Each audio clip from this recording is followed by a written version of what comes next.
আমার নাম্বার তো মনে হয় সবার কাছে আপনাদের আছে, ভাঙড়ের মানুষের কাছে আছে তো। তারপরেও বলছি, দিচ্ছি, লিখে রাখুন 9804435046 আমার নাম্বার।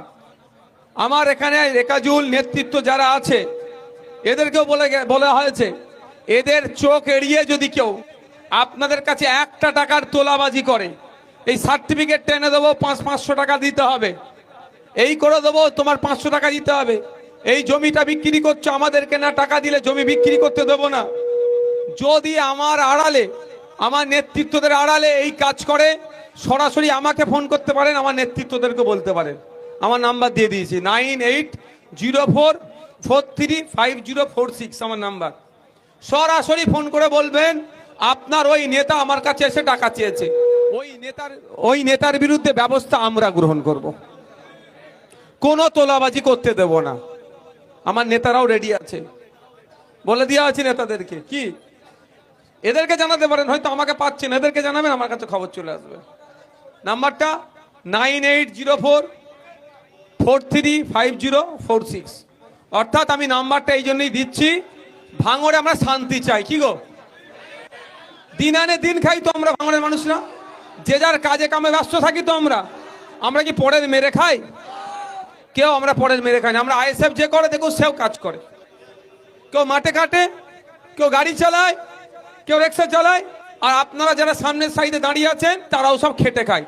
তাহলে আপনি খেটে খাচ্ছেন, আপনি একটা ঘর করতে যাবেন, 20,000 না দিলে ঘর হবে না, ওইটা বন্ধ করবো এবার, 20 পয়সা লাগবে না। হ্যাঁ, তার জন্য পঞ্চায়েতের যে নিয়ম আছে সেটা মানতে হবে ভাই, সেটা তো মানতে হবে, না মানবেন না। তার জন্য ওই যে পঞ্চায়েতে টাকাটা দেবেন তার জন্য আপনি রসিদ পাবেন। পঞ্চায়েতও বেশি টাকা নিতে পারবে না। ভিডিওতে গেলেন, যদি স্যার রসিদ দেবে, একটা টাকা তোলাবাজি আমরা করতে দেবো না। আমার উপরে রাখতো ওই জন্য ওদের তৃণমূলে রাগ কেন ছিল, যে আমি 1 টাকা খাইনি, কাউকে খেতেও দেবো না বলেছি বলে। তো এখন সৃষ্টিকর্তা আমাদের হাতে সুযোগ দিয়েছে আমার, তাই অনুরোধ করবো আপনাদেরকে, ভাঙড়ের মানুষকে, আমাদের একটু সাথ দেন আপনারা, আমাদের সাথ দেন। আমরা একটা সুষ্ঠু সমাজ ব্যবস্থা উপহার দেব, যেখানে কোনো ধর্মীয় উন্মাদনা থাকবে না, কোনো ধর্মীয় উন্মাদনা হবে না। যদি কেউ ধর্ম নিয়ে বাড়াবাড়ি করে তার জায়গা জেলে হবে। এইখানে ভাঙড়ে শান্তির সাথে দুর্গাপূজা হবে, শান্তির সাথে ঈদ হবে। আমরা ভাঙড়ের ঐতিহ্য ধরে রাখবো, আমরা একে অপরের সৌহার্দ্যের পরিবেশ তৈরি করব। কোনো এই তৃণমূলী তোলাবাজদের পাল্লাই পড়ে কোনো আমরা ধর্ম নিয়ে হই হই করব না। ঠিক ভোটের 2 দিন আগে তৃণমূলের কয়েকটা নেতা মিলে ভাঙড়কে কুলসিত করার চেষ্টা করেছিল, রাজনৈতিক লড়াইকে ধর্মীয় লড়াই লাগিয়ে দেওয়ার চেষ্টা করেছিল। ধন্যবাদ ভাঙড়ের মানুষকে, তারা পাত্তা দেয়নি।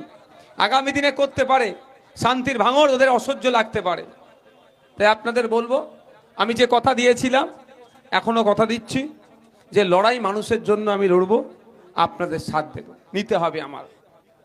ভাঙড়কে উন্নততর করতে গেলে একা আইএসএফ পারবে না, একা নওশাদ সিদ্দিকী পারবে না, ভাঙড়ের প্রত্যেকটা মানুষকে সাথ দিতে হবে, ভাঙড়কে রাজ্যের মানচিত্রে এগিয়ে নিয়ে গেলে।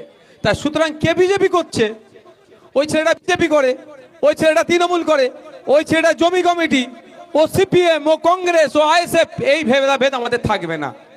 আমি বিধায়ক, আমার কাছে প্রত্যেকটা ভোটার সমান চোখে আমি দেখব। 1,26,555টার বাইরে যে ভোটটা দিয়েছে, তার জন্য আমার থেকে পরিষেবা পাবে না এরকম কেউ হীনমন্যতায় ভুগবেন না। যে জমি কমিটিকে ভোট দিয়েছে, আমার কাছে আসলে আমার যে পরিষেবা দেওয়ার কথা আমি তাকে একই পরিষেবা দেব। যে আইএসএফ এর বুথের সভাপতি যে পরিষেবা পাবে, সে ওই পরিষেবা পাবে। যে 30,000 মানুষ বিজেপিকে ভোট দিয়েছে, যে 94,000 মানুষ তৃণমূলকে ভোট দিয়েছে, তাদের বিরুদ্ধে আমার কোনো লড়াই নয়। লড়াই তাদের বিরুদ্ধে হবে যারা আবাস যোজনার নামে 20,000 টাকা কাটমানি খেয়েছে, সেই 20,000 ফেরত নিয়ে এসে ওই গরিব মা বাপের হাতে তুলে দেওয়া হবে। তাই বুথে বুথে লিস্ট করুন আপনারা, আবাস যোজনার যারা পেয়েছে আর টাকাগুলো কারা নিয়েছে সেই লিস্ট করুন। সে যারা নিয়েছে তাদের কাছে বলা হবে টাকা ফেরত দাও, তাকে টাকা ফেরত দিতে হবে। আমার সাথ আপনারা দেবেন তো? এবং আগামী দিনে আবাস যোজনা আসলে 20 পয়সা না নিতে পারে কাটমানি, তার ভাবে আমরা ভাঙড়ের মানুষ চোখ দিয়ে নজর রাখবো।